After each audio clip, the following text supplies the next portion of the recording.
Hello, my darlings. Welcome. We are going to be doing Sarah's birth chart today. We are going to be doing a reading for the full moon in Aries that we have coming up. This is my little magic bag. It's just cute AF.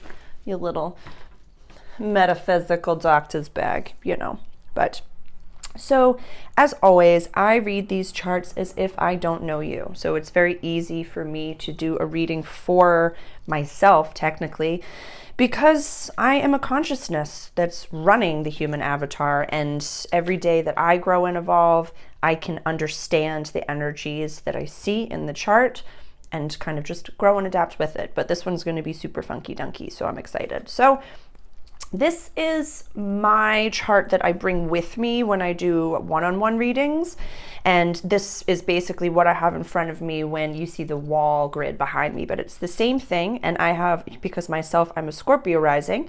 I have the Scorpio all the way around to Libra. So I'll place down the planets so we get a little bit of understanding of Sarah and why she is the way that she is. So, natal sun in our 5th house. It's an Aries sun, but it's run by Pisces. Aries sun conjunct Jupiter. The 5th house, play, childlike spirits, kiddos, creativity, joy. So although Scorpio rising, very, very deep, dark, mysterious, sexual, sensual, I've got Pluto right over here, conjunct in the 12th house. So in very, very transformative situations, and I'll say you, I'm not going to say I. You make people feel really comfortable around transition and death. You really, really do. And you're a child at heart. If you want kiddos, you'll have thousands of them. If you don't want kiddos, you are a perpetual kiddo. And making people feel safe and making them feel kind of childlike themselves is a little bit of your purpose that you have coming into this world. So with our north node over here in the 5th house, our south node is in Libra, but in the 11th house over here of community friendships and wishes for the future. So you kind of have to expect that your life, you're going to, cause waves. You're going to make people uncomfortable because you're not going to fit into any of the old patterns of communities. You could adapt very easily, and then you can come back in human form and just basically go against what the planets are telling you to do and just be passive and be, like an integral cog in the community. Or you can be the one that shows others you're the perpetual fool of transformation and death. So, and our moon over here is in Capricorn, in the 3rd house of communication, languages, and early childhood understanding and connection. So Capricorn moon is what it is. For being a perpetual plaything, you're not the most, you're emotional outward, but when you're holding space for others, you're like, they died. Talk to them in meditation then. Yeah, pay me for a session and talk to me and talk to your dead friends in meditation then. But there's a little bit of a wound as far as you're not taken as seriously as you want to be yet. And it's because you're not supposed to be taken seriously. You have to basically be yourself. Be yourself. And you'll get paid for it. It won't make sense why. None of it will make sense. None of it will make sense. Mars and Taurus in your house of relationships. There might be only a few people in your life that you can trust. And that's on purpose. Venus is an Aquarius. You are an alien. Sassy little kinky alien. Mercury in Pisces, you are the violinist on the side of the Titanic, and you have a very whimsical way of giving very dry information a lovely spin, a lovely little spin. So this is our natal chart right over here. Saturn conjunct Uranus with Neptune as well in our 2nd house of money. Either you have been almost homeless and didn't know how to ask for help, or you're a multi-millionaire. But money comes in and goes just as easily. This is run by Sag. Neptune is in the first few degrees of Capricorn. I think it's at 7 degrees of Capricorn. So your deep knowings and intuitions and ancientness are wrapped in a very whimsical package. So you're an ancient being trapped in the body of you're the perpetual fool. Court jester caught in time or out of time. And so let's take a look-see as to what is going on with the sun and the moon first. So when we have a full moon, it's when the sun is in complete opposition to the moon. So the sun is going to be at 6 degrees of Libra, your house of community, friendship, and wishes for the future. And the moon is going to be at 6 degrees of Aries. Sun is at 2 degrees, so it's not going to be conjunct the sun, but it will be conjunct Jupiter. So in a solar opposition, it's, the half birthday. And that's what, you're experiencing right now is a little bit of the half birthday, where shave some of the fat that you would really, what were the ideas that you planted when it was, your birthday? What were some things that you really wanted to do? Because some of the bigger dreams, some of the huge ones, either completely take them off of the vision board or really look at some smaller bites. Look at some smaller achievable goals. Because if you haven't even touched it, say you have a huge goal that you set back in March, huge goal, and you haven't even done anything close to what that was, really look at why you set that goal. Moon conjunct Jupiter, well, just natally with a natal sun conjunct Jupiter, you can be extremely pie in the sky, but almost like you could fly if you wanted to, try today, instead of no, maybe not try today, maybe accept and surrender to where you are, visualize your dream, recognize that you're not where you want to be, find gratitude for where you are and the growth that you have to do, and attach dopamine to the process and blah, blah, blah, blah, all the things that you preach and teach, Sarah. But you're also affected by this. Or it's okay. This might be, flip the switch, Libra, flip the switch. What's the goal that you're not doing anything about, Sarah? What's the goal that you're not putting any motherfucking effort into, and put a baby little bit of something together? A baby little step, a monthly process, not a daily process or a weekly process, but a monthly process. This might be singing, no joke. You don't sing anymore, so maybe look at that. Maybe look at that. All right, now we have Mercury. Mercury in the sky, this little guy right over here. So Mercury is at Virgo at 20 degrees, Sarah. This is a very, very poignant spot for you. And I'll explain why.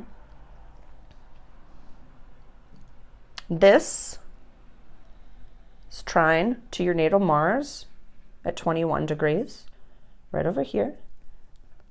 It's trine to your natal moon at 21 degrees.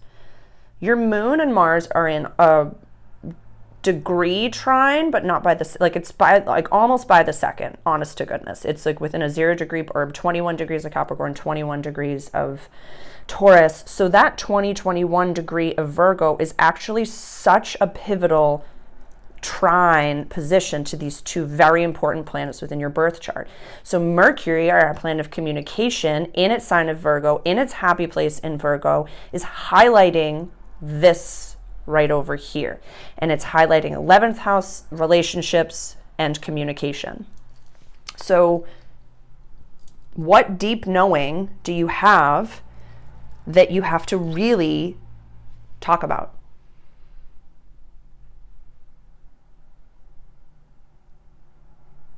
What deep understanding do you have that has to do with your relationships that you really need to talk about?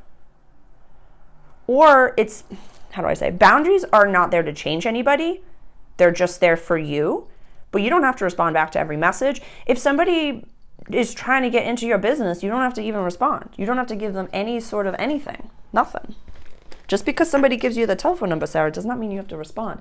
This is Mars in the sky, this little fucker. He's so intense. So he's at 21 degrees of Libra, Sarah, which is the line of your 12th house, 21 degrees. So he's just straddling your house of soul purpose. Healings, closures, coming home again. Even if you don't, nope, I'm gonna keep going. It's not fully coming through. It's not fully coming through.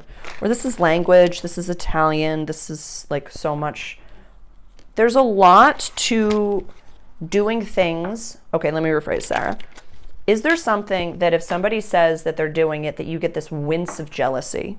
This wince of jealousy where it's like, I wish I could do that. You have a lot on your plate right now, Sarah. So look at what's on your plate. Just look at what's on your plate. So I'm getting all the little guys. Where's Lilith? Lilith, Chiron, and Venus. Lilith, Chiron, and Venus. So this is Venus. Venus in the sky. Cutie patootie. You are sitting at 22 degrees of Leo. 22 degrees of Leo. Literally almost by the minute on your midhaven. So honest to goodness, I love that we have a little bit of a sextile between Mars and Venus. That's like nice flowing energy over here where it's like your soul purpose and your public image. Somebody's going to see something that you're doing. You might go viral. You might go viral soon.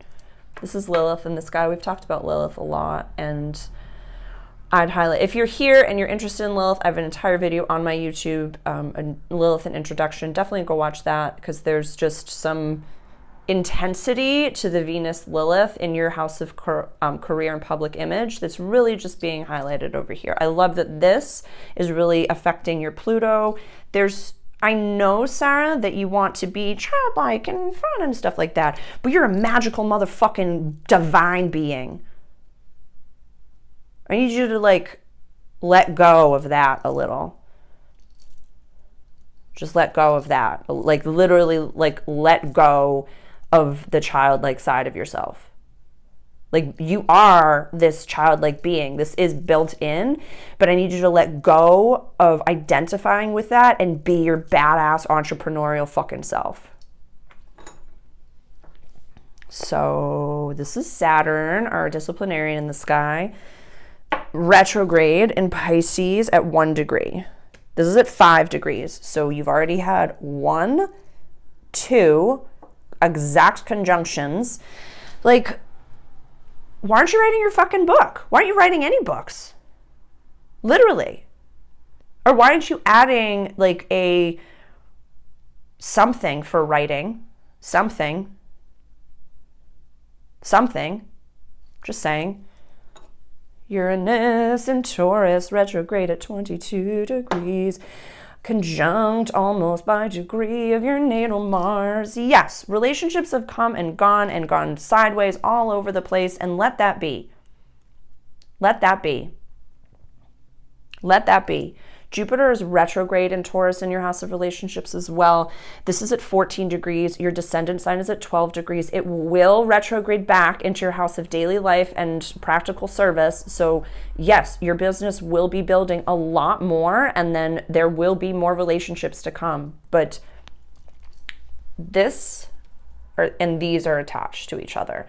After the Venus retrograde in Leo over the summer, you know what you did. You know what you did. So just accept it. Just accept it.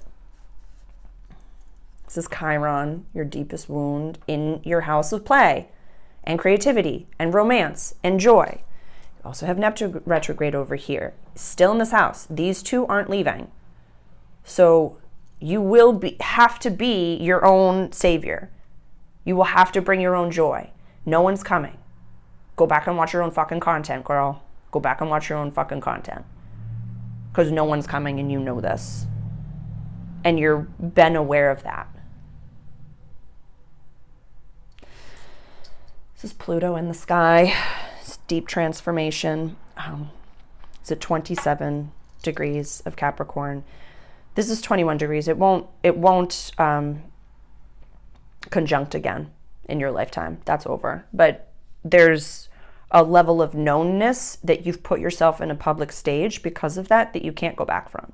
You will have a much larger platform and a much larger audience than you could have ever possibly imagined because of the decisions that you've made, either in the beginning of your life, before you even came into this human life, whatever it may be.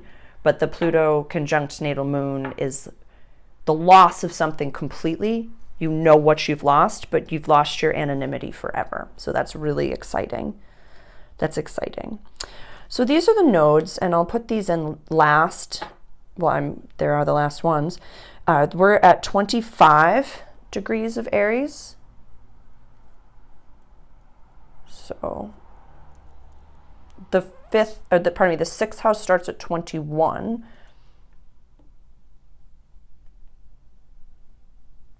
So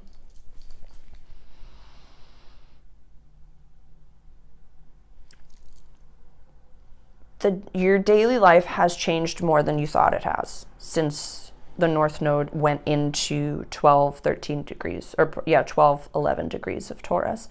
Your life has changed more than you think that it has. Your jobs have changed, what you're doing, how you're doing it. Every little bit of your everyday life has changed. Pardon me. And you've ended so many karmic debts. More than you could have ever possibly imagined. You were just like, the South Node transit over your natal Pluto. Jesus God, like you did it. You did great. You did great. You did so well. And this is Esmeralda, but I just want to push her back so you can see a little bit of like,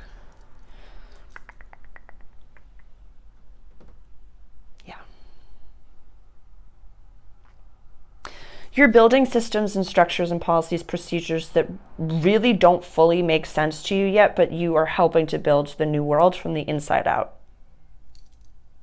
From the inside out. Like this is on a line. This is on a line. What is happening and what you're releasing is so necessary.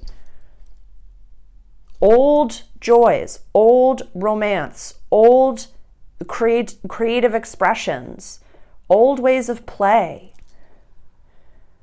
And love every little bit of what you do and why you do it. And recognize it doesn't matter if someone sees you rolling in paint and they're like, oh, how can I take her seriously? That's deep inner child, inner past life sexual trauma, this life sexual trauma, childhood trauma, all that grossness. You have a happy, healthy, nourished inner child. Don't let anyone judge you for that. And if they do, they're gone. They're gone. And your Mars is in Taurus, so when you're done with someone, they're blocked before they even know what's up. They're still poking at your, oh my God, blah, blah, blah, and it's like, why aren't any of these messages going through? Wait, they haven't been gone through for months? It's like, yeah, you've been gone and blocked for a long time. So it's sometimes, people think that they're more important to you than they actually are, and that has nothing to do with you. That is your energy alone. You make them feel something really safe. Your magic makes people feel safe in very, very odd situations, completely unconsciously. There's nothing affecting this over here, so that's just your vibration. That's just your chart. And the way that you communicate, Pluto's still going to be in this house for a little while. Your IC is at 22 degrees, 22 minutes of Aquarius. So you have many years of Pluto in your third house. You have many years. And the way that you communicate, the way that you make people feel is just going to be very, like, your voice, Sarah, is actually infinitely more important in a galactic sense, like way more important than you think it is. Your body painting, your healing, the whole thing is galactic, and it's pretty exceptional. And you're changing certain, I want to say even ley lines. You're changing the vibration. You're helping to change the vibrations of certain ley lines on the planet in a galactic way. That's so fucking cool. Yeah, I'd say having a daily or a weekly or not daily, weekly or a monthly, like start like a newsletter, start something that's typed, that's written, to start sharing like your writing a little bit. That might be another means of income.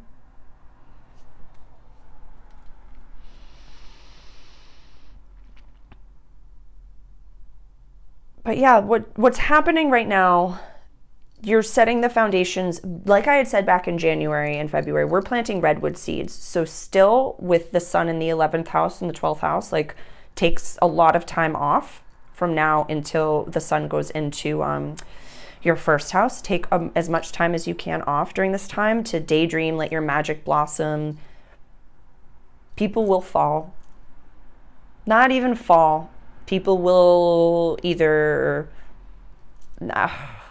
family members will pass on, definitely, but this could be in a few years. Family members will pass on, relationships will transform. Mars and Taurus in your 7th house of relationships, like partners become friends, friends become partners, like that type of a thing. But it's also like I said, when it's time, just let it go.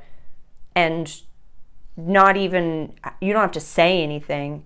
They'll know, just vibe. Just don't give them the focus anymore.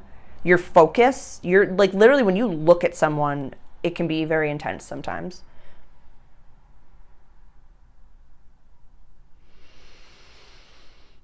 Yep.